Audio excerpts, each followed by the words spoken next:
I'm Jocelyn. It is so honored to be right here, especially I'm far from Taipei to come here. It took me more than 20 hours.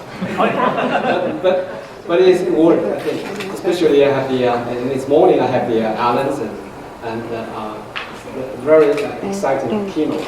It will inspire me to get further modification. So I went out to get further modification for this presentation for you. So let me see. Before I was the deputy mayor, I'm the faculty of the university. I'm teaching urban design and architecture, as well as the urban research. So I stepped down from the position because I was borrowed by law. I was borrowed from the national university. I have a term, so finished the 4 years terms. I have to go back to the faculty. Otherwise, I have to resign. But I still love to have the feeling of the getting together with the students. So I decided to go back to my faculty. So I give you the regeneration of the innovation of Taipei for the years. For the few years I have been done with Mr. Kerwin, sir. Taipei is the capital of Taiwan, and also the population is more than 3 million. But you can see the drawing, the wide areas outline is legally it's administrations, but actually it's the hub of the northern capital of Taiwan. They were including the Keelung and the New Taipei City, as well as the Taoyuan. So it's a very important thing to say they have to have transformation for the city of Taipei to make it strong. In that way, it would be very necessary to put in together the whole region to get stronger. So let me give you a very general picture. This photo was taken by me 25 years ago. I took the helicopter to look on the birthplace of the Taipei.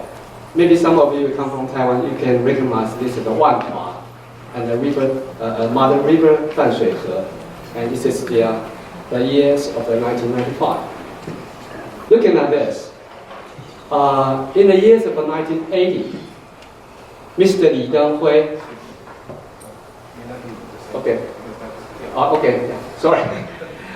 Mr. Li Denghui, the mayor, the former mayor of Taipei,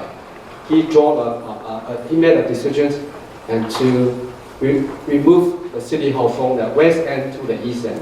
So you're quite familiar with it. Most of you come from Taiwan, you can recognize it. This is after 40 years, the Xinyi district become the hub of the commercial.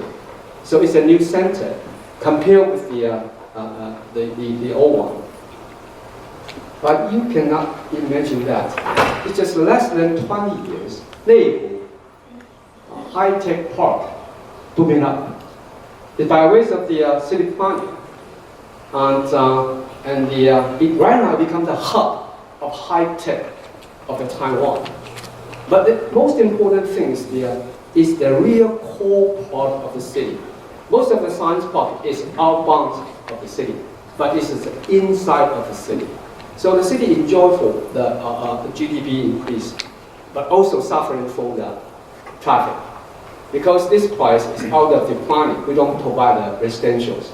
So in that way, whenever it's at duty times, it's heavy traffic. Every Taipei is no longer, this is a disaster. So but it becomes a very important, more than the accumulation of the whole nation's high-tech parts of the GDP. Neihu industry park has become very important science park of Taiwan. And you can see this is a Nangang. Get further from the Xinyi to Nangang, it takes you 6 kilometers. So the whole city is so compact. But it just only 20 years to build up the other sub-center. But the center is the software park, financial center, and also it is a basically in terms of urban planning transformation, is coming from the brownfield redevelopment. And it's not only the way to put the real estate right there, but you have to have the more traffic, the more mobility enhancements. So you can see there's a metro, and the mass rapid transit, and in addition to the mobility enhancement, the city government have a good cooperation with the national governments. So you can take in this as the National Exhibition Center. So the World Trade Center, under the future projections, there will be the whole concentration will be moving from the Xinyi to Nangang.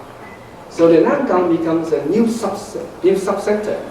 So again and again, I also give a presentation yesterday to say that the most important thing in terms of great area regeneration the government should take, such as the Taipei main station areas. So Taipei main station area, you can see this is the national government. This is a national monument. Was 40 years ago, the government decided to have the more mobility, so they built up the elevated highway. So the national monument was chopped. So nobody knows this is the Nose Gateway. It's a historical memories of the Taipei. But since I was appointed as a mayor, I told the mayor's governor, we want to do something in terms of the regenerations. What we have to do is let the elevated road tear down. At original plan, it needs 6 months to take off the bridge. But I decided to take it 6 days. Within 6 days to tear down the bridge.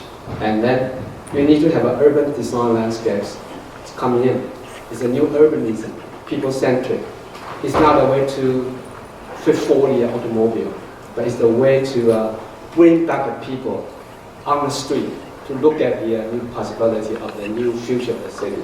So you can see this is again, probably most of you've never seen this. It just showed up 20 months ago. So this is the Nose Gateway.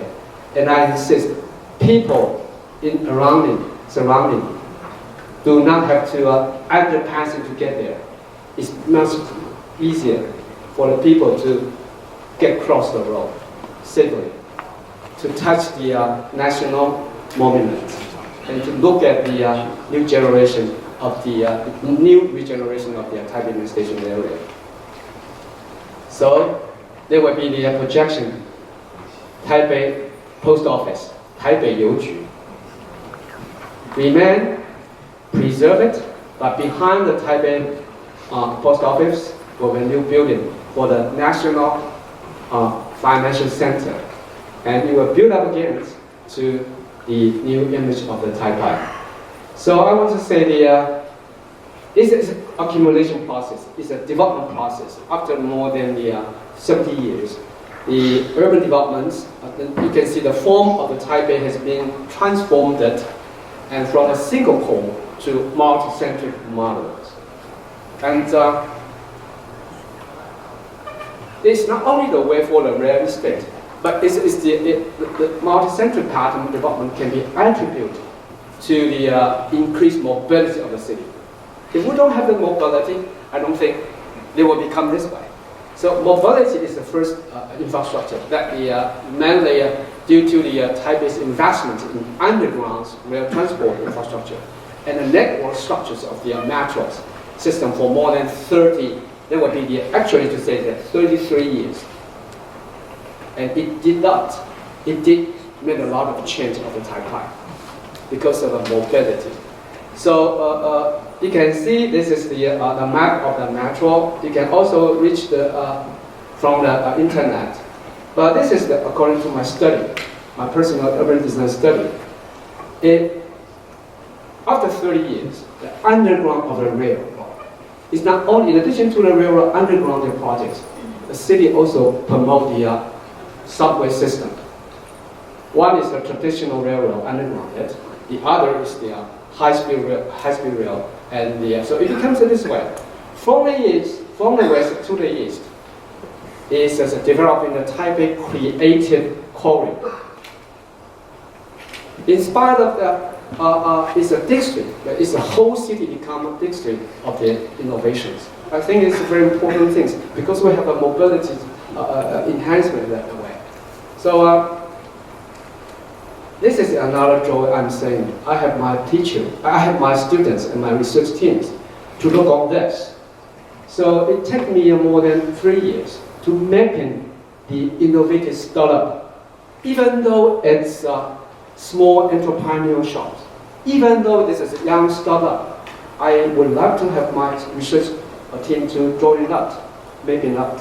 So you can see it's a concentration because of the change of the mobility, and then people don't use the car, but take a bus and take a subway, and it comes up this way, the startup ecosystem in Taipei. So I'm saying, get further, the third map I've joined according to my research. It's not the small part of the entrepreneurial hub, but it is a clusters. So it's a mutual forces which integrated. You can see this is the East Gate because of the metro, and this is the Xinyi, the financial center, and this is the high-tech part. So it becomes corridors, and it also nursing the future development for the city. The city is not only for the real estate development, but for the industry development, and also for the living development. So I think this is quite important. So starting from 2015, I tell the mayors that we have to have long-term plans. We have to have a long-term plan. So I decided to use the Taipei 2050, even though it's going so far. But without such kind of a long-term district plan, we cannot do any further for tomorrow. So step by step, I would like to join this map, and indeed, it needs lots of button up. So this is 2050. The government needs to have a long-term plan, but also we have to use in the map to have a more cooperation with the local community, and also it's a map put on the website. There will be record most of opinion from different society. So you can see, according to the map, what I'm saying here, there were nothing more than 3 or 4 things we need to do into the strategic plan. One thing is how the city will get further mobility enhancement. So I'm saying Taipei as a metro city.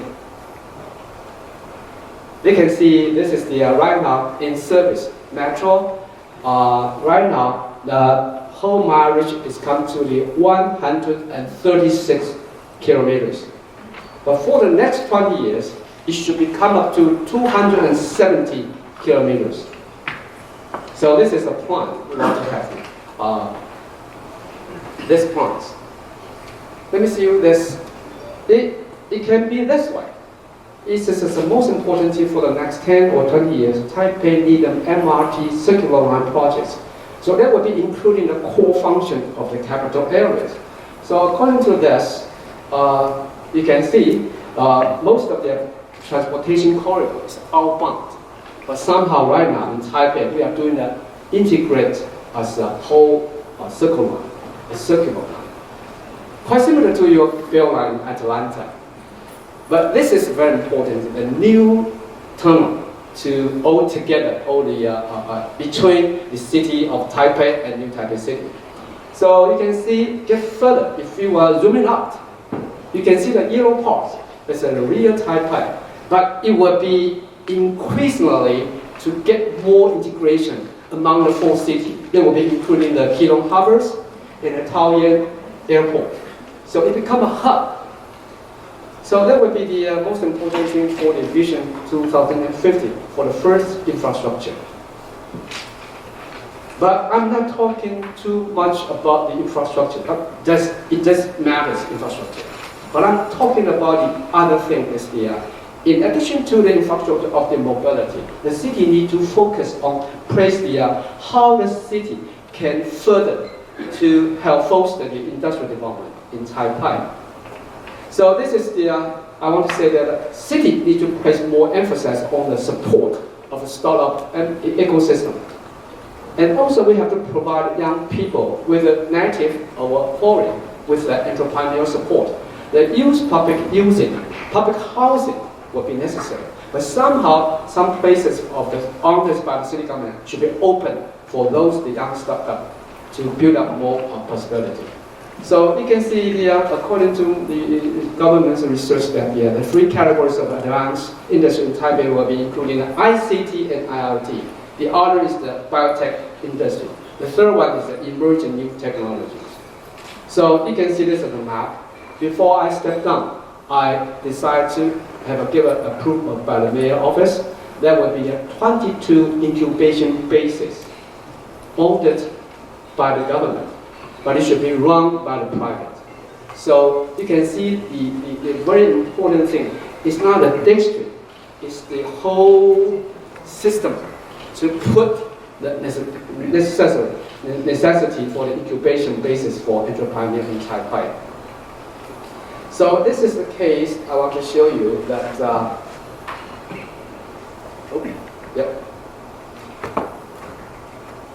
the case. Take this case, this is a Center for Innovation Taipei. Even though we are looking for this, but fortunately, there were lots of the foreign youngsters coming from Tokyo, even from Malaysia, Philippines, and even some from Paris. They come to Taipei because we provide the incubation center, and also we provide a very good housing for them. So this would be a good establishment that in addition to the physical space that the city government should provide, but another thing is that we should be activity engines. So we start to have the innovation hub of Taipei. We created some engine that to make some and get further the innovation economic accelerators, not only for the domestic industry, we also go with the foreign industry together. So you can see this is the innovation basis through urban regenerations. Three projects. There will be the totally owned and governed by the city government through the BOT process, through the urban regeneration process, but we ask the developer to provide the innovation basis, and they should provide the basis with the permission of the rental rate. The government will control the rate for the young start. So this is the way where the city government is doing. And this is an example that is in North District of Taipei. You can see the three buildings is operated by the Department of Labor. Since the labor departments moving from this place to the other, so it's vacant. So you can see this. So we decided to little refurbishments and remodeling, and they will become innovation center. And also this is quite good for the opportunity that the city government also have some cooperation with Tesla. But Tesla have to follow the negotiation agreement that they should provide the new energy innovation park that the city provides space for them. And this is the government, city government go with the all-in. So this is another example. So you can see this is a co-organized startup exports. So every year we have the Mid-Taipei festival. There were young startups export. So it becomes getting bigger and bigger. And not only for the domestic young people to have them start up, but it also encourages the foreign startups to come to Taipei and they can work together. So this is the long-term plan we want to say that one-stop service for investing in Taipei is quite important. So that will become of the crucial elements for the urban long-term developments. And you can see, in a way, we provide the possibility for the economic developments, but most important thing is that, as yesterday I said, after 33 years we have the metro in Taipei, but what we can get is easy to move around, but somehow it becomes a new punishment for the young people because the land price is getting higher and higher and higher. So they are forced to live away from the city. they have to live in our outskirts of the city. So I don't think this is the right way. Because they are poor, so they cannot afford the price, so they cannot move in the city. But who are living in the city downtown? The elder people, like me. I'm not so creative. I'm not so creative. So we need to call back the creative element back to the city. So what the city should do is there. So I said this is important things as the political leaders. I said it from the 2014 to the 2019. 49 cities, including the 20,000 unit households, being issued for construction. So let me see you this. This is all the design by the architect. Quite different from the Hong Kong, quite different from the Singapore. We insist every public housing in the city of Taipei should be different, without uniform, because it's a melting in the community. No one like to be said he's living in the social housing. So, but we provide the long-term rental and low-price rental for them. So you can see this is quite good quality for that. Again, so the 20,000 unit public housing, they was permanently owned by the city governments, but just for rental. For the family or the young generation, they have the choice, they have the opportunity to live in. According to the contract, it will be 6 years. They have the right to live the public house for 6 years. And after 6 years, they have to graduate from the public housing to move up. Because I think they are affordable to buy another house. So it's kind of a circle. So you can see it's quite necessary for the city to put we are not building the housing, we are building a smart home. So we are the case, you can see, this is a,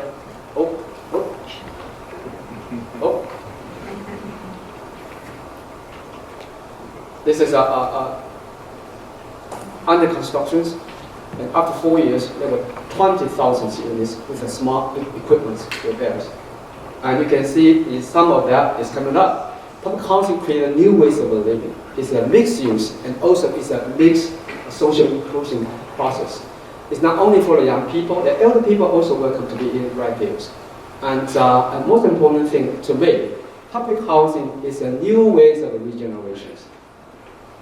And each part of the public housing site should be provided not only for the housing, also provide the kindergartens, public clinic, and elder daycare center all together. So this is quite important things to the city to do this as a very social inclusion program. And you can see this is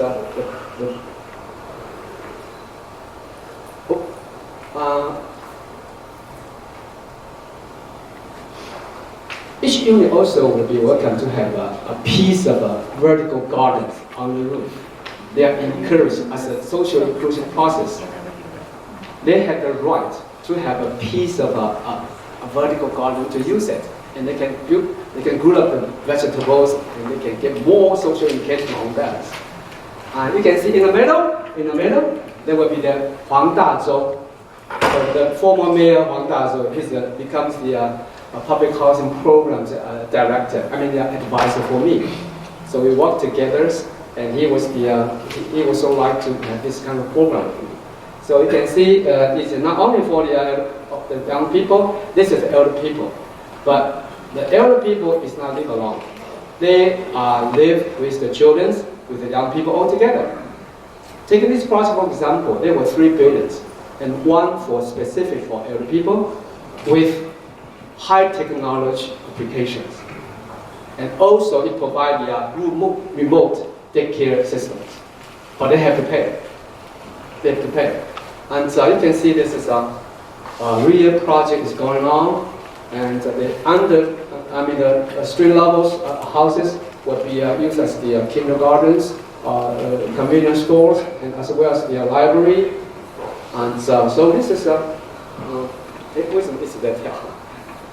sensitive. It's quite sensitive, right? Right. Sorry. Right. Let me finish it. Okay. Okay.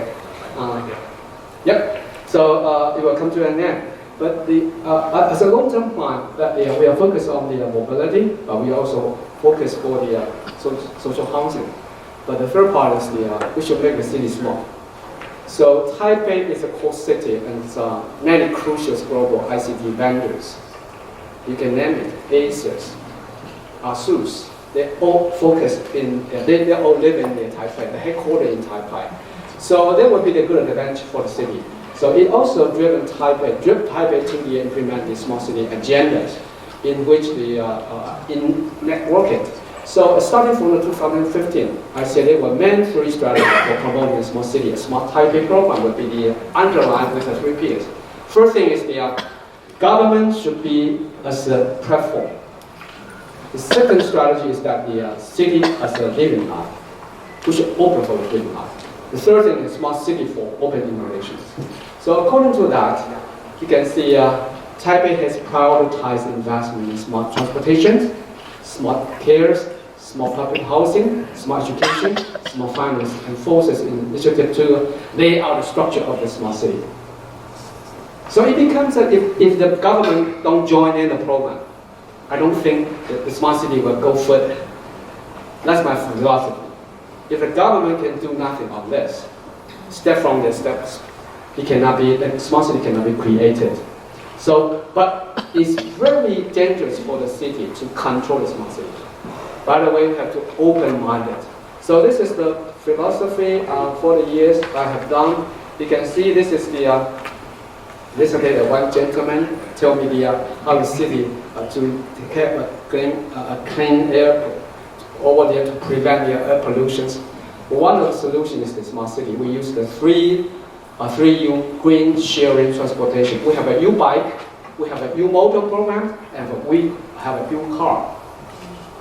It's a public sharing system, public rental system. So you can see this is a 3U car system, create a sharing EV basis and eco-friendly lifestyle spheres.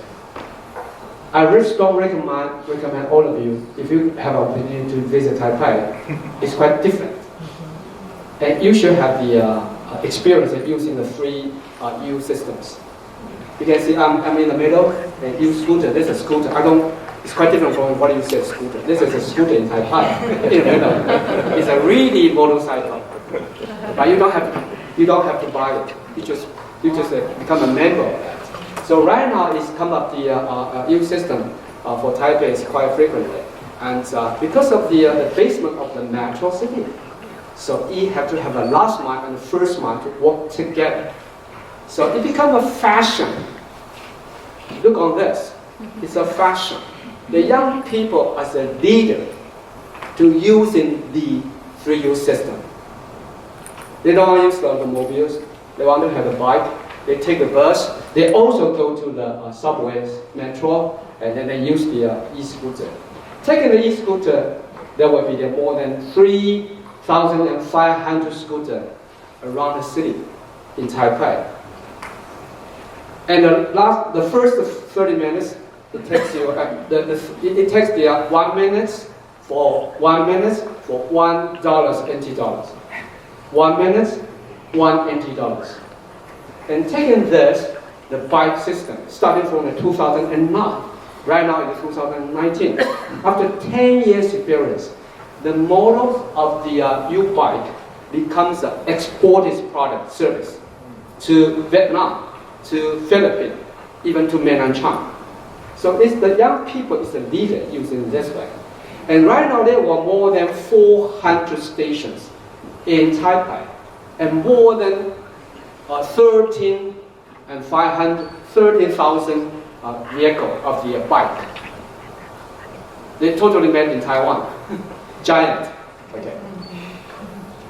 So this is also this is transportation is quite important. How do you have the more smart bus stations, and we should have their lighting.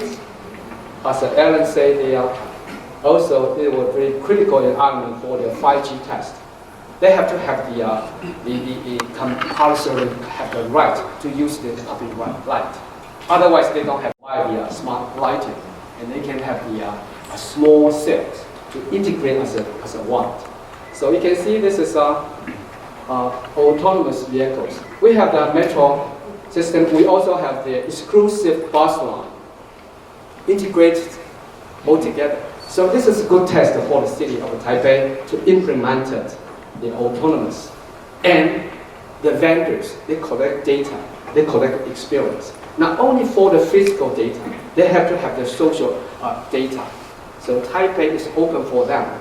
Even though there will be a domestic autonomous vehicle, they also go with some French or American enterprise altogether in Taipei.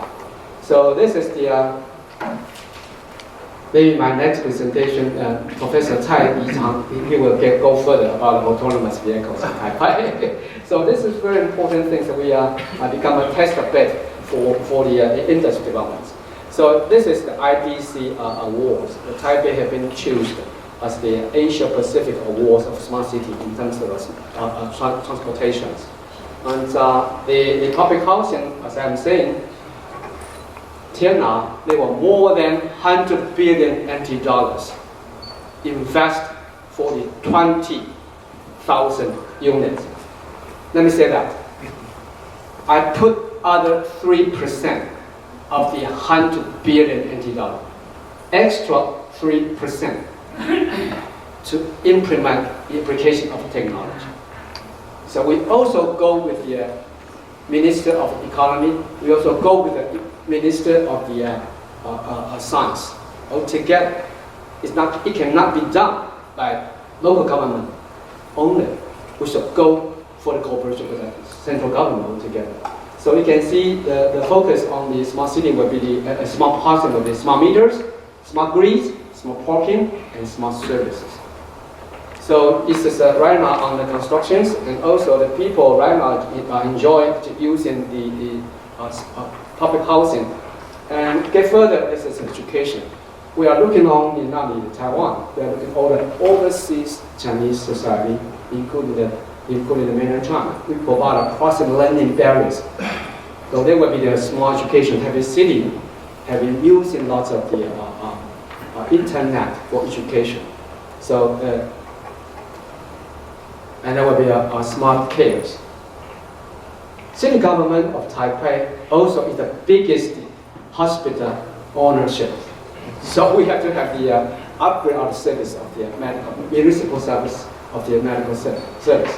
So it becomes a much more easier for the nursing system, and also it becomes a new business. And the financial tech, finance tech industries, to enhance the fintech development, Taipei City provided office space, open data, especially the open data is quite necessary. If we cannot open the data, machine-readable data from the city government, I don't think that most of the private sector can get any further progress. So it's quite necessary for the city to open the data. And there were AR/VR industry. Especially there was a high end for the augmented reality or virtual reality innovation. So we provide a space for them, and they can have the important thing is a POC, proof of concept, innovation economy accelerators. So for such years, this is one of the product, air quality monitoring system. It's quite cheap, but it become exported services to Malaysia, to India. Let me get it finished. In the long run, the physical infrastructure is important for the Taipei to get further developed. But the software is much more than that. We have to have using the advantage of the main character of the Taipei right now. So we choose to have creating smart city. It's not a fashion way, it's the way we need to live for the future. So the Smart City Summit, starting from 2015, I'm the initiator. I said we should go with the ICT vendors, we should go with the young startups. So this is the Smart City Summit Expo. It will become the Asia Pacific most comprehensive smart city events. And you can see the President Tsai Ing-wen putting her emphasis that the smart city will be the Taiwan's futures.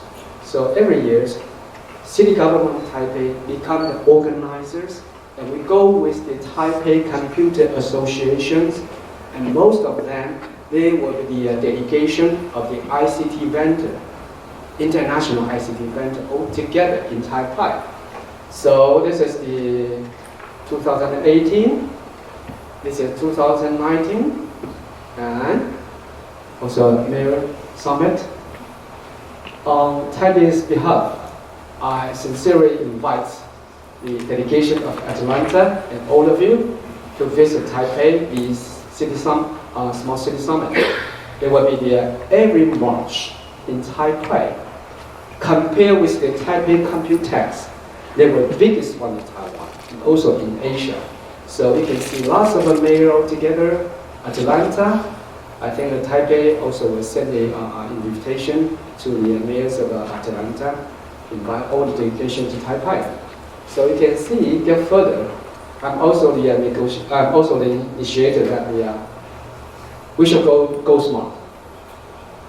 So this March, even though I stepped down from the deputy mayor office, but fortunately, the Go Smart have been launched. What does it mean? It's Go Smart. You can see all the leaders, all the CEO of the Taiwan, Advantage, Linton, Acer, Mytech, ASUS, whatever you name it, they will join the list. The Go Smart means a global organization of a smart city.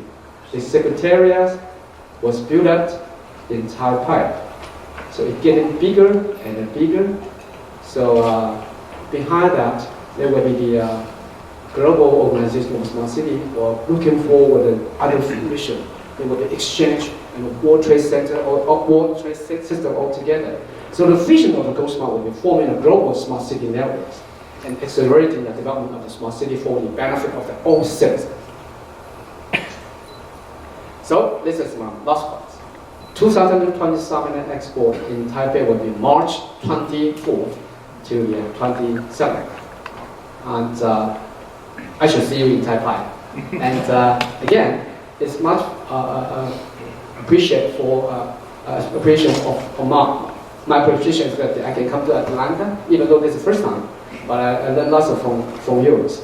Again, this is the I would say the creative city in a small city.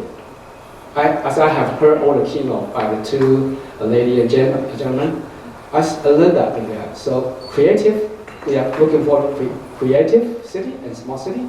They are all key approaches to making a city regenerative and innovative. But I recommend that as a crucial transformation, Taipei is a city worth observing and can also be regarded as a new paradigms of urban developments in Asia.